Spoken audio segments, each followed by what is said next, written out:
Hello friends, मैं मुरली सागर आप लोग का फिर से बार कोडिंग नॉलेज चैनल में स्वागत करता हूं। फ्रेंड्स, आज की इस वीडियो में हम देखेंगे कि CSS के कोड को HTML में 3 प्रकार से अप्लाई कर सकते हैं। जैसे कि यहाँ पे मैं नोटपैड प्लस को ओपन कर लिया और मान लीजिए मैं क्या चाह रहा हूँ कि एक कोई टैग है, ये यहाँ से यहाँ तक कोई टैग है। मैं क्या चाह रहा हूँ, इस पर मैं कुछ स्टाइलिंग करना चाह रहा हूँ। ठीक है, स्टाइलिंग करना चाह रहा हूँ वो भी इनलाइन तरीके से। तो मैं इस टैग के अंदर गया और यहाँ पे मैंने एक स्पेस दिया और एक एट्रीब्यूट आता है जिसका नाम है स्टाइल एट्रीब्यूट। मैंने स्टाइल एट्रीब्यूट लिखा और बराबर लगाया डबल कोट्स के बीच में।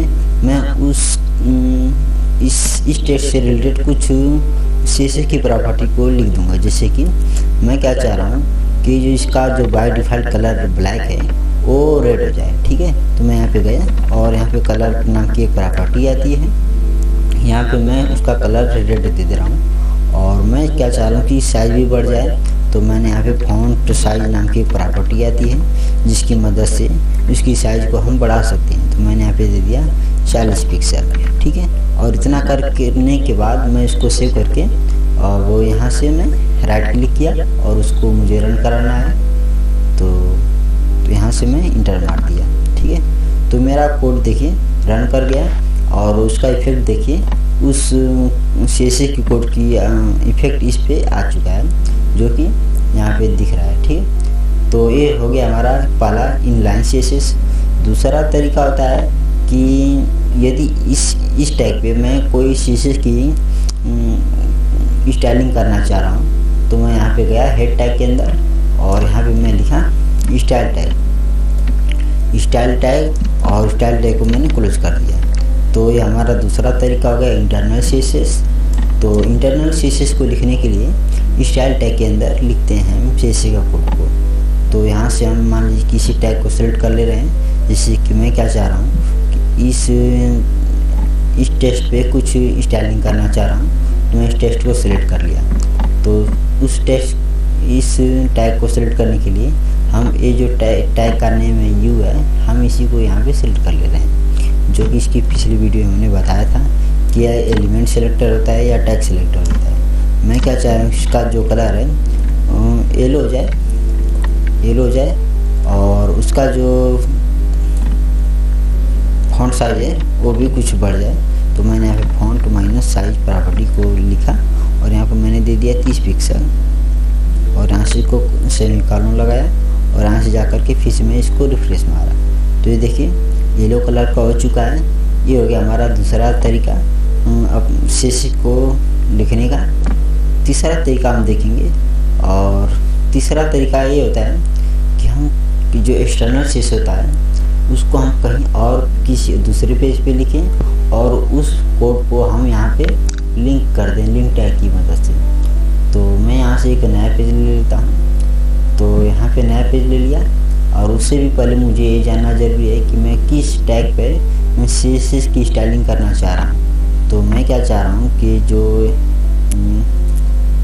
यहाँ पे H1 है, ठीक है, H1 है। यहाँ पे देखिए मैं क्या चाह रहा हूँ कि इसी पर मैं CSS के कोड को अप्लाई करना चाह रहा हूँ। तो मैं इस ID को सिलेक्ट किया जो कि जिसका नाम है डिजाइन। तो मैंने यहाँ से न्यू पेज पे गया और यहाँ पे मैं हैशटैग लिखा क्योंकि वहाँ पे ID का नाम मैंने दे रखा है। तो यहाँ पे लिखा मैं डिजाइन लिखा और यहाँ से कर्ली ब्रेसेस लगाया और यहाँ पे मैं गया उसकी कलर मैं चेंज करना चाह रहा हूँ।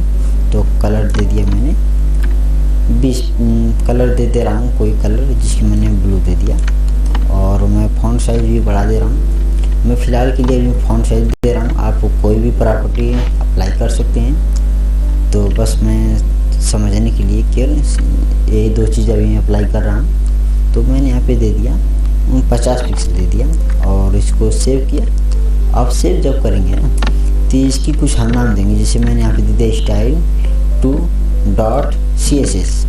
फाइल का नाम सेव करते समय हमें .css लगाना पड़ेगा, ठीक है, क्योंकि यह हमारा अलग फाइल है और उस फाइल को मुझे लिंक करना है इस फाइल में। तो उसको लिंक करने के लिए यहाँ पे एक टैग आता है। तो मैंने यहाँ पे गया और यहाँ पे एक लिंक को मैंने लिख लिया। लिंक में मैं रिलेशन में मैं बता दे रहा हूँ कि स्टाइल शीट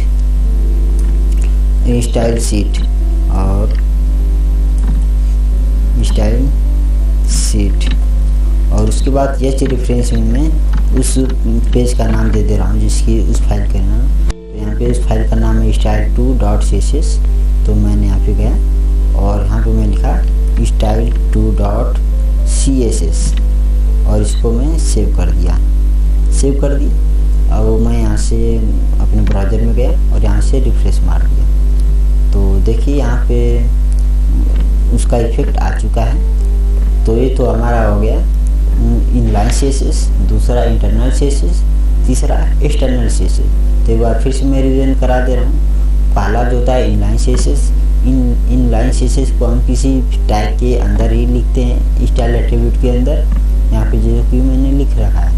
और दूसरा हो गया इंटरनल CSS जिसको हम स्टाइल टैग के अंदर लिखते हैं। ये हो गया हमारा स्टाइल टैग। यहाँ पे स्टाइल टैग को हमने क्लोज कर रखा है और यहाँ पे हम उस CSS की कुछ प्रॉपर्टी लिख दी है।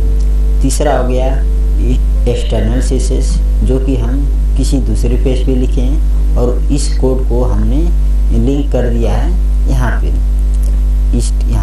ठीक है। तो ये हो गया तरीका, 3 तरीका हो गया।